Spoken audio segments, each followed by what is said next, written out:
Sheria mara nyingi ambayo haitimizwi na wanawake wajawazito ni ile sheria ya kuperform sex wakiwa wanajifungua. Yaani wakiwa leba inabidi na ni muhimu sana kushiriki tendo la ndoa. Nikiwa na maanisha ni muhimu zaidi kwa mwanamke mjamzito anapokaribia kujifungua na wakati anajifungua ingependeza ashiriki seksi kwa sababu haikatazwi na haina madhara yoyote. Watu wengi huwa wanajiuliza wanawezaje kuperform ama kushiriki tendo la ndoa wakati wa uchungu ama wakiwa wanajifungua.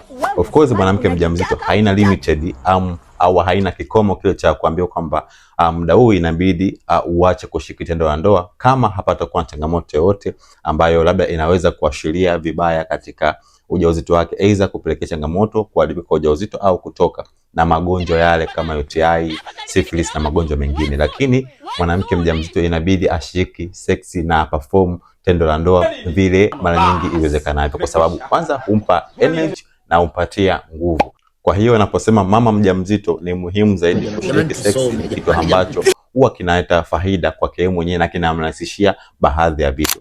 Katika mwili wa mwanamke kuna homoni ambazo huwa zinakuwa produced kila kipindi cha ujauzito, lakini kuna homoni ambayo ni muhimu sana endapo akiwa nayo na ikiproduziwa kwa wingi kile kipindi ambacho anakaribia labda kujifungua.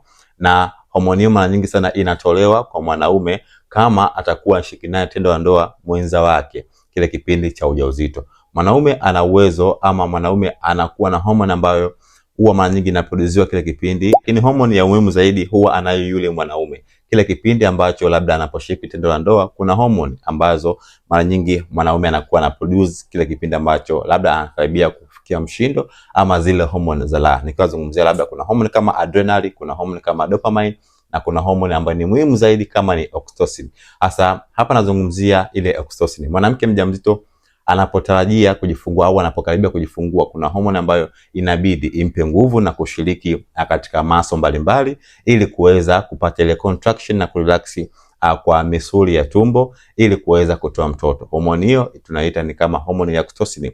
Na wakati mwingine pia unapokwenda kujifungua, labda madaktari, manesi au wakunga wanakuambia wakuongezee maji ya uchungu ambayo ndani yake kuna kuwa na hiyo dawa au homoni ya oxytocin ambayo imetengenezwa na nje ya mazingira ya mwanaume ama nje ya mazingira ya binadamu. Kwa hiyo homoni ya oxytocin mara nyingi pia inapatikana kwa mwanaume. Kwa hiyo unapozidi kushiriki tendo la ndoa mara nyingi iwezekanavyo na kile kipindi hasa cha kukaribia kujifungua, unakuta kwamba mwanaume amani zake zinapoingia ndani inakwenda kusaidia na kufanya kwamba ile homoni ya oxytocin izidi kufanya kazi yake na kuchochea ile misuli kuweza kusaidia kile kipindi ambacho unakaribia kujifungua ili uweze kupata na kuweza kusukuma mtoto vizuri zaidi. Na mara nyingi wanasema kwamba labda mtoto zile manii zitakwenda kumzuru mtoto ama zitakwenda kumchafua mtoto. No. Zile manii haziingii ndani kwa mtoto kwa sababu tayari mtoto ana jumba lake ambalo linamlinda na maji yake ambayo mara nyingi yanakuwa yanamprevent kama vile sehemu moja hapo ya ajali, kupata ajali. Yale maji ambayo yako ndani mwa mtoto kwenye mfuko ule wa mtoto huwa yanamsaidia. Kwa hiyo zile manii zinakwenda tu kwenda kufanya function katika hile misuli. Kwa hiyo mwanamke mjamzito ndio maana tunaruhusu hata ule muda wakati unajifungua anawezekana pia kukutana na mwenza wako na kuweza kusex naye ili kupata zile homoni ambayo ya oxytocin kuweza kusaidia wewe wakati wa kujifungua na kupushi kiurahisi. Lakini najua unachokisema ni kwamba ni ngumu sana kile kipindi ambacho labda uchungu umekuzidi, hauna zile hisia, na mara nyingi imekuwa ni hivyo. Lakini kama ukipata nafasi siku yake ukaoa na mtu ambaye labda ameshiriki tendo la ndoa na mwenzake na zile sperm zikaweza kumsaidia mwanamke kwenda kuzalisha ile homoni ya oxytocin kwa wingi na kuweza kusukuma kwa urahisi. Je, inawezekanaje na wakati huo wewe upo kwenye uchungu? Inawezekana vizuri kama wewe utakuwa umewahi mapema kabla ya kufikiria au kabla ya kufikia ile siku ya kujifungua. Wakati mwingine unaona kabisa kwamba yes, kuna zile tunataka kama ni EDD.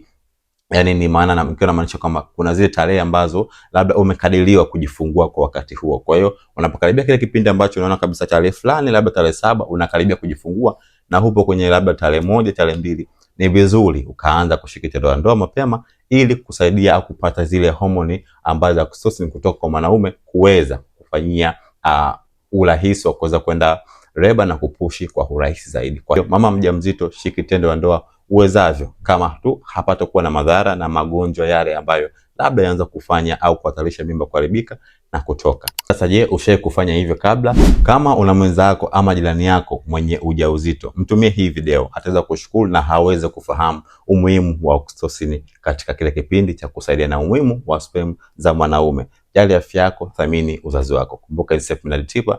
Until next time.